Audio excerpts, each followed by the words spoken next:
नमस्कार,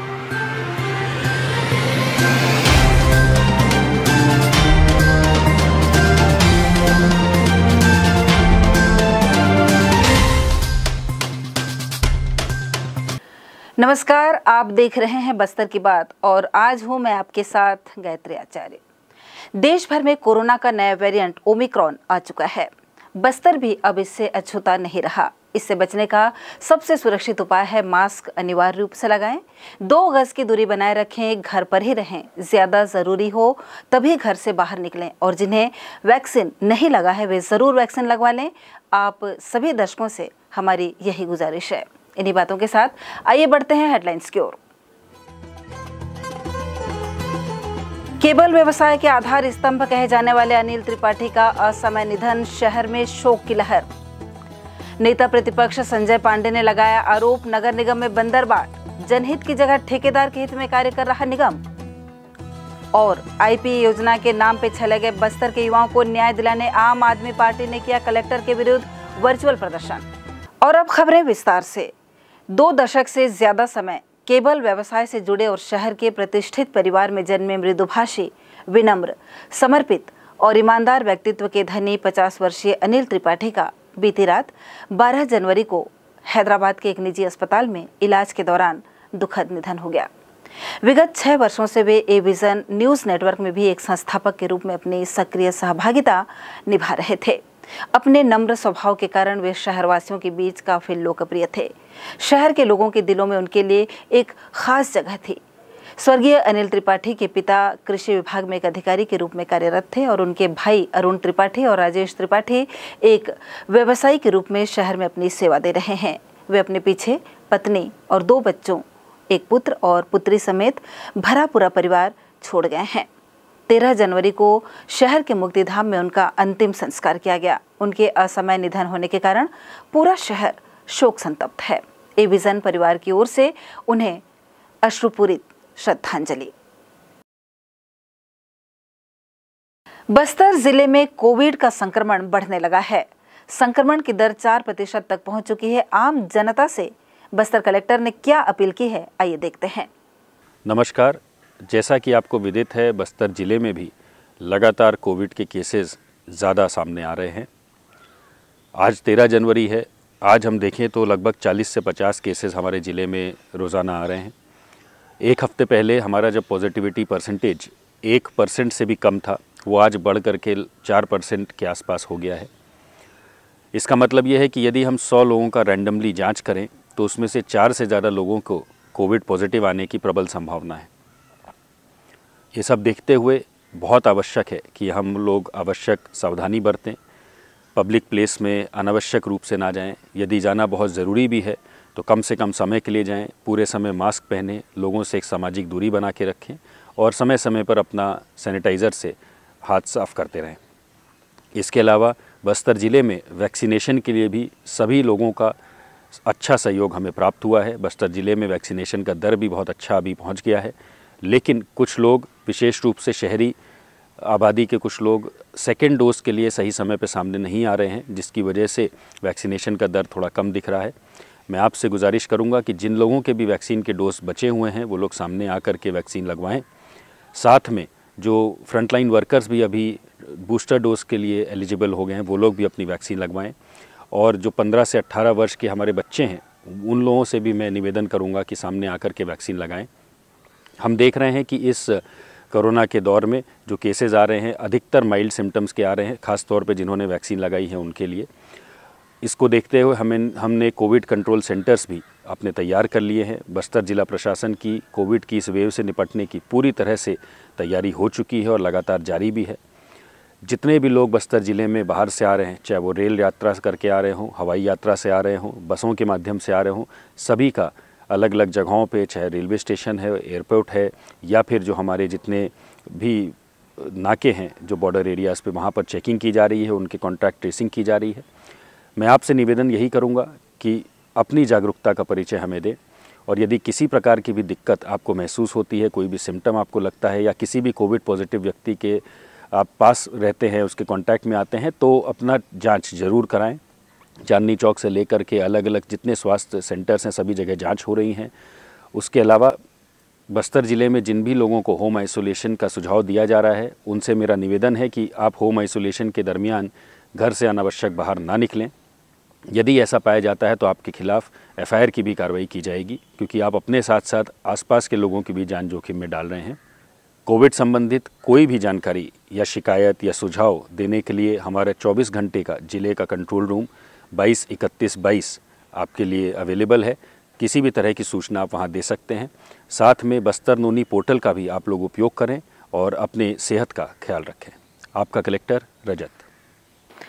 भारतीय जनता पार्टी के पूर्व सांसद दिनेश कश्यप ने गुरुवार की दोपहर 1:30 बजे नयापारा स्थित सांसद कार्यालय भवन में पत्रकार वार्ता को संबोधित करते हुए कहा कि मेडिकल कॉलेज के लगभग 8 विशेषज्ञ डॉक्टरों का स्थानांतरण हो गया है। उनके स्थानांतरण होने से बस्तर के लोगों को स्वास्थ्य सुविधा में काफी परेशानियों का सामना करना पड़ेगा। वैसे भी बदतर स्वास्थ्य सेवाओं के लिए बस्तर अब तक पिछड़ा क्षेत्र ही हुआ है। इसके बावजूद प्रदेश की कांग्रेस सरकार बस्तर वासियों के स्वास्थ्य के साथ खिलवाड़ करते हुए विशेषज्ञ डॉक्टरों का स्थानांतरण करवा रही है। उन्होंने कहा कि इन परिस्थितियों में यदि विशेषज्ञ डॉक्टरों का स्थानांतरण होता है तो भारतीय जनता पार्टी इसका पुरजोर विरोध करेगी। पत्रकार वार्ता के दौरान भारतीय जनता पार्टी की रीति नीति से प्रभावित होकर कई लोगों ने पार्टी की सदस्यता ग्रहण की। पत्रकार वार्ता के दौरान काफी संख्या में भारतीय जनता पार्टी के पदाधिकारी उपस्थित थे। बस्तर 7 जिलों में विभक्त है और बहुत बड़ा क्षेत्र है। केरल प्रदेश से भी ज्यादा इसका क्षेत्रफल है और यहाँ के जो आदिवासी हैं, हरिजन है, अन्य जो लोग हैं, इनको स्वास्थ्य सुविधा के बारे में उतना मालूम नहीं था, इतना जानकारी नहीं थी। आज जब मेडिकल कॉलेज स्वर्गीय बलराम कश्यप जी के नाम से बना और भारत सरकार ने इसके लिए सारा फंडिंग किया और मेडिकल कॉलेज बन के तैयार हुई और यहाँ के डॉक्टरों को अब जो है ना स्थानांतरण किया जा रहा है, जिसके कारण जो है ना मेडिकल कॉलेज जो है ना कहना चाहिए लचर हो जाएगा और जो स्वास्थ्य सुविधाओं के लिए बस्तर के लोग यहाँ आकर के इलाज कराते हैं और रहते भी हैं, तो ऐसी परिस्थिति में उनके साथ खिलवाड़ किया जा रहा है और डॉक्टरों को जानबूझकर षड्यंत्र के तहत इनको जो हटाया जा रहा है ताकि ये मेडिकल कॉलेज न चल सके। बस्तर जैसे क्षेत्र में और यहाँ पर जो खास करके बहुत कमजोर तबके के लोग रहते हैं और उड़ीसा के लोग भी यहाँ पर इलाज कराने आते हैं। ऐसे परिस्थिति में इस मेडिकल कॉलेज को और यहाँ के डॉक्टरों को हटाना सरासर अन्याय होगा और इसके बारे में अगर धरना प्रदर्शन करना पड़े तो हम इसके लिए तैयार हैं। कमिश्नर जीआर चुरेंद्र ने बुधवार को बकावंड तहसील के छोटे देवड़ा धान उपार्जन केंद्र का औचक निरीक्षण कर वहां की व्यवस्थाओं का जायजा लिया। उन्होंने बस्तर में मंगलवार से हो रही बारिश को देखते हुए यहां उपार्जित धान के रखरखाव के लिए की गई व्यवस्थाओं का जायजा लिया। मौसम विज्ञान विभाग द्वारा जारी पूर्वानुमान के अनुसार आगामी 15 जनवरी तक अंचल में बारिश की संभावनाओं को देखते हुए पूरी सतर्कता बरतने के निर्देश उन्होंने दिए। कमिश्नर ने धान को नमी से बचाने के लिए सभी ढेरों को प्लास्टिक और तिरपाल से भली भांति ढककर रखने के साथ ही धान खरीदी केंद्रों में पानी निकासी के लिए भी पूरी व्यवस्था बनाए रखने को कहा। और अब वक्त हो चला है एक छोटे से ब्रेक का। ब्रेक के बाद मिलते हैं और खबरों के साथ।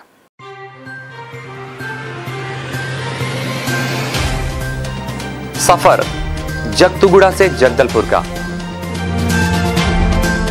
नित नई करवट लेता शहर हमारा, चौक चौराहों से होता हुआ विकास की गाथाएं गढ़ता बस्तर हमारा। कई रंगों से सराबोर कितनी ही कहानियों को समेटे, कहीं विकास के सोपान तो कहीं सरकारी दावे और उनका सच।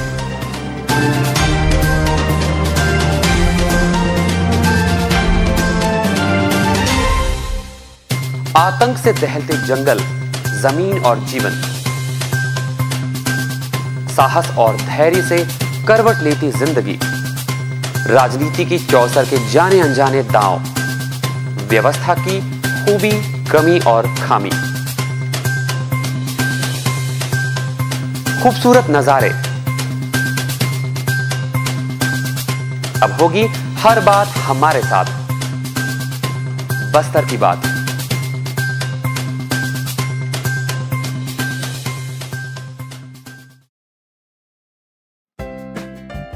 देश की जानी मानी इंटरनेट प्रोवाइडर कंपनी रेलटेल अब अपने शहर जगदलपुर में उपलब्ध। केबल टीवी और ब्रॉडबैंड पाइए एक साथ, बेहतर सर्विस, शानदार गुणवत्ता, हमेशा एक जैसी स्पीड यानी 100 Mbps।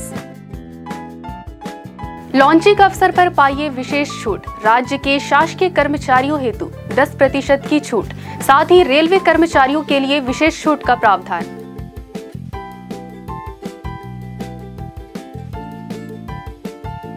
इंटरनेट कनेक्शन हेतु तत्काल अपने केबल ऑपरेटर से संपर्क करें या कॉल करें 9425262386 पर या 9617185020 पर।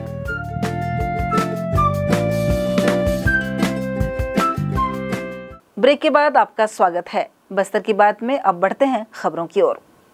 कलेक्टर रजत बंसल के निर्देश पर धान उपार्जन केंद्र चिंगपाल में अमानक और अवैध धान खरीदी की शिकायत की जांच के बाद शिकायत सही पाए जाने पर चिंगपाल और निगानार के लैंप्स प्रबंधक जोगेश्वर पांडे को निलंबित कर दिया गया है। नगर निगम में इन दिनों भ्रष्टाचार और कमीशन खोरी का धंधा खुलेआम चल रहा है। जिस निगम को जनता के हित में काम करना चाहिए वो ठेकेदारों के हितैषी बना हुआ है। भारी अनियमितता और भर्राशाही का खेल खुलेआम निगम में देखने को मिल रहा है और जनता की गुहार सुनने वाला कोई नहीं है। ये बातें नगर निगम के नेता प्रतिपक्ष संजय पांडे ने कही। श्री पांडे ने महापौर को पत्र लिखकर अमृत योजना के अंतर्गत वाटर सप्लाई स्कीम में हो रही अनियमितताओं और भर्राशाही पर तत्काल रोक लगाने की मांग की है। पत्र के माध्यम से महापौर को अवगत कराते हुए उन्होंने कहा कि केंद्र सरकार की अत्यंत महत्वाकांक्षी योजना अमृत मिशन में घटिया और निम्न स्तरीय कार्य किया जा रहा है। उन्होंने कहा कि 24 घंटे और 7 दिन पानी आपूर्ति के नाम पर वार्डों में बिना किसी प्लानिंग के रोड काटकर जनता के साथ गंदा मजाक किया जा रहा है। श्री पांडे ने कहा कि शीघ्र काम पूर्ण होने का आश्वासन देकर वार्ड और गलियों में गड्ढे तो कर दिए गए हैं, परंतु साइड में प्लम्बर भी नहीं रखा गया है, जिसके कारण कई दिनों तक लोगों को पानी भी नहीं मिल पा रहा है। एक तरफ गलियां नर्क में तब्दील हो गई हैं तो दूसरी तरफ भारी अव्यवस्था के कारण लोगों का आना जाना दुभर हो गया है। यही नहीं, पाइप टूटने से दूषित जल की आपूर्ति भी हो रही है और उसमें मच्छर भी पनप रहे हैं। दुर्गंधयुक्त पानी से बीमारी फैलने का डर भी बना हुआ है, परंतु निगम प्रशासन गहरी निद्रा में लीन है। ये कहना है संजय पांडे का। उन्होंने ये भी कहा कि शहर की जनता त्रस्त है और निगम ठेकेदार को लाभ पहुंचाने और अपना कमीशन साधने में लगा हुआ है। नेता प्रतिपक्ष ने आरोप लगाते हुए कहा कि ठेकेदार के पास छोटे बड़े आकार की पाइप भी नहीं है। कई गलियों को सर्वे में पाइपलाइन बिछाने के लिए एस्टिमेट में भी नहीं लिया गया है, जिसके कारण किसी भी वार्ड में पूरी तरह से कार्य संपादित नहीं हो सकता। आज से 10 वर्ष पहले सर्वे हुआ था जिसमें लगभग 25,000 नल कनेक्शन देना सुनिश्चित किया गया था, परंतु आज ये संख्या बहुत बढ़ गई है। निगम पर सवाल साधते हुए उन्होंने कहा कि ऐसे में नया सर्वे कराकर काम करना क्या उचित होगा। इस स्थिति में पाइपलाइन विस्तार को तत्काल रोकने की मांग करते हुए नेता प्रतिपक्ष ने कहा कि जितनी पाइपलाइन बिछाई गई है शीघ्र ही वहां water titanic test, hydro test कराकर कनेक्शन के लिए पाइप बिछाई जाए और तुरंत रोड बनाई जाए। साथ ही क्षतिग्रस्त नालियां, पुलियों और आम जनता को जो कुछ भी नुकसान हुआ है उसकी शीघ्र ही भरपाई की जाए। आम आदमी पार्टी ने 13 जनवरी को वर्चुअल प्रदर्शन कर IAP योजना से प्रभावित छात्रों के खातों में पढ़ाई के लिए फीस की राशि ट्रांसफर करने की मांग की है। प्रभावित छात्राओं के साथ शामिल हुए सैकड़ों कार्यकर्ताओं ने तख्ते लेकर प्रदर्शन किया।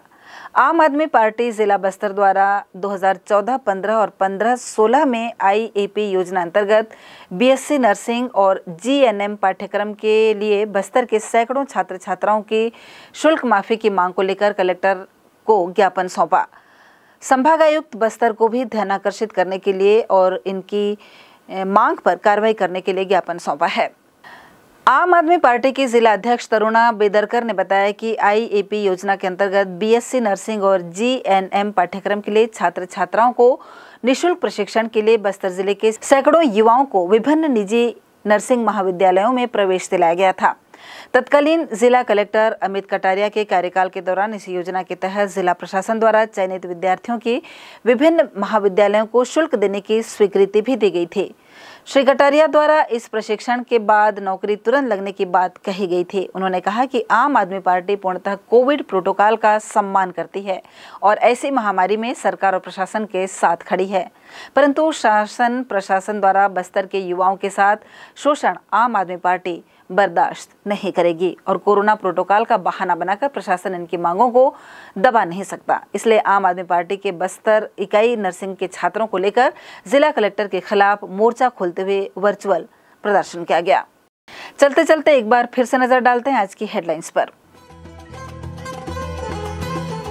केबल व्यवसाय के आधार स्तंभ कहे जाने वाले अनिल त्रिपाठी का असमय निधन, शहर में शोक की लहर। नेता प्रतिपक्ष संजय पांडे ने लगाया आरोप, नगर निगम में बंदरबाट, जनहित की जगह ठेकेदार के हित में कार्य कर रहा निगम। और आईपी योजना के नाम पे छले गए बस्तर के युवाओं को न्याय दिलाने आम आदमी पार्टी ने किया कलेक्टर के विरुद्ध वर्चुअल प्रदर्शन। बस्तर की बात में आज बस इतना ही। कल आपसे फिर मुलाकात होगी कुछ और खबरों को लेकर। तब तक के लिए हमें दीजिए इजाजत। नमस्कार।